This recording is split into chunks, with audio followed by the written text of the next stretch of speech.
MindShifter Audio Blog, a place for your mind to grow. Parents, the conversation you're not having. I hope you're sitting down. I need to have a conversation with you. And before you close this or tell yourself it doesn't apply to you, hear me out. Because what I'm about to say could change everything for your child. Or it could confirm what you already know but have been avoiding. This isn't about judgment. This is about love. Love for you, love for your kids, and love for the future you're trying to build for them. So let's talk about the conversations you're not having. The ones you keep putting off because they're uncomfortable.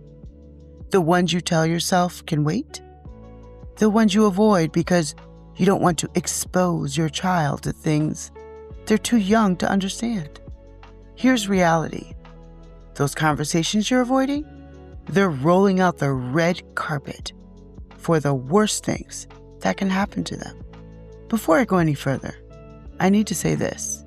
If something has already happened to your child, if you're reading or listening to this and carrying the weight of, I should have said something sooner, I see you. I'm not here to add to your guilt. What's done is done. And you can't go back and change it. But here's what you can do. You can take the lesson and apply it everywhere else. You still have influence. You still have time in other areas of their life. Don't let regret paralyze you from protecting what you can still protect. This conversation is for what's ahead, not what's behind.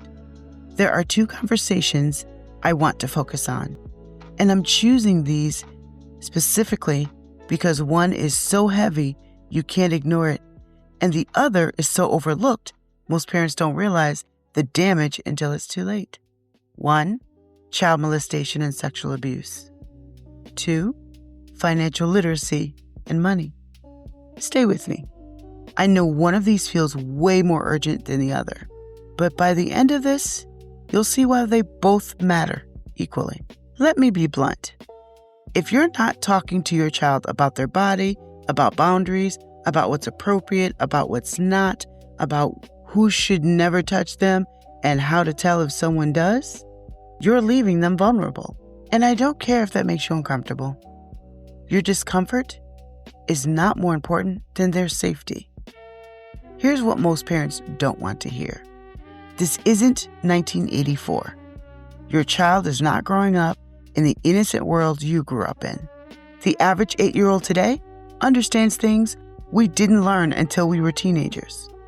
They're seeing things, hearing things, exposed to things through their friends, through school, through a screen you thought was safe. You want to protect their innocence? Then protect it by preparing them. Because if you don't have that uncomfortable conversation first, someone else will. And that someone might have the worst intentions. Predators don't look like monsters. They look like family friends, coaches, teachers, neighbors, relatives. They're patient, they're strategic, and they rely on your silence to operate. When you don't talk to your kids about their bodies, when you don't give them language for what's happening, when you don't create a safe space for them to tell you uncomfortable things, you're making it easier for abuse to happen and harder for them to ask for help. I'm not saying this to scare you. I'm saying this because I care too much about your kids to let you keep avoiding it. I hope you hear me. Have the conversation. Teach them the real names for their body parts. Tell them no one, and I mean no one, should touch them in ways that feel wrong. Tell them that if someone does, they can tell you and you won't be mad at them. Tell them that some adults lie and say, this is our secret, and that those kinds of secrets should always be told. Make yourself a safe place, because if you're not, they'll carry that trauma alone. And by the time you find out, the damage is already done. Now let's talk about the thing many parents aren't even thinking about: money. You're worried about keeping them safe physically, but are you teaching them how to be safe financially? Are you talking to them about how money works, how to manage it, how to save it, how to not destroy their future with debt before they're even 25? Probably not, because most of us weren't taught that either, and we're still figuring it out ourselves. But here's the thing: financial literacy destroys lives just as thoroughly as trauma does. It just does it slower and quieter. Your kid is going to turn 18 and get bombarded with credit card offers. They're going to take out student loans without understanding what they're signing. They're going to make decisions about money that will follow them for decades. And if you haven't taught them, they're going to learn the hard way. I've watched people ruin their credit by 22. I've seen young people drowning in debt because no one ever taught them that you don't have to buy everything you want the second you want it. I've seen brilliant people stuck in jobs they hate because they can't afford to leave, all because no one taught them how money works when they were young enough for it to matter. Talk to your kids about money. Let them see you budget. Teach them the difference between needs and wants. Show them how credit cards work and why debt is dangerous. Give them an allowance and let them make mistakes with small amounts now, so they don't make catastrophic mistakes with big amounts later. This isn't optional. This is foundational. And if you skip it because it feels awkward and you don't think you're good with money yourself, you're setting them up to struggle. I know why you're not having these talks. It's uncomfortable. It feels too heavy. You don't know how to start. You're worried you'll say the wrong thing or scare them or expose them to something they're not ready for. But let me ask you this: is your discomfort really more important than their future? The conversation you're avoiding today because it's uncomfortable will be nothing compared to the conversation you'll have to have later when something terrible has already happened. Sit down with your 8-year-old and teach them about body safety. Sitting down with your 4-year-old and teaching them about body safety is uncomfortable. But you know what's more uncomfortable? Finding out someone hurt them and they didn't tell you because they didn't have the words or didn't think you'd believe them or thought it was somehow their fault. Teaching your teenager about credit and debt is awkward. But you know what's more awkward? Watching them call you at 24, crying because they're drowning in debt and don't know how they got there. The hard conversation now is lightweight. The consequences of not having it are crushing. I'm going to destroy this lie right now. Your child is not too young. If they're old enough to be on a tablet, they're old enough to learn about online predators.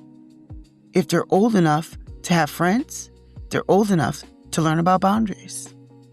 If they're old enough to want things, they're old enough to start learning about money. You don't have to give them graphic details. You don't have to overwhelm them. But you do have to start the conversation in age-appropriate ways and keep building on it as they grow. Because the world isn't waiting for you to feel ready. The world is already teaching your kids things you wish they didn't know. Wouldn't you rather be the one framing it, guiding it, giving them the tools to navigate it safely? Here's the price of avoidance. It costs your child their voice. When you don't talk about the hard things, they learn that hard things can't be talked about. So when something bad happens, they stay quiet. It costs them their safety. Predators thrive in silence. Financial predators, too. When kids don't know what to look for, they're easy targets. Really easy. It costs them years of their life. Years spent in therapy trying to heal from preventable trauma. Years spent digging out a preventable debt. And it cost you the relationship. Because when they needed you to be brave enough to have the hard conversation and you weren't, they learned they can't come to you with hard things. So here's what I need you to do. Pick one conversation you've been avoiding and have it this week. Not next month, not when they're older, this week. If you don't know how to start messy, start imperfect. Start with, hey, I need to talk to you about something important. And I'm not great at this, but it matters. Your kids don't need you to be perfect. They need you to be present. They need you to be brave enough to say the uncomfortable thing because you love them more than you love your comfort.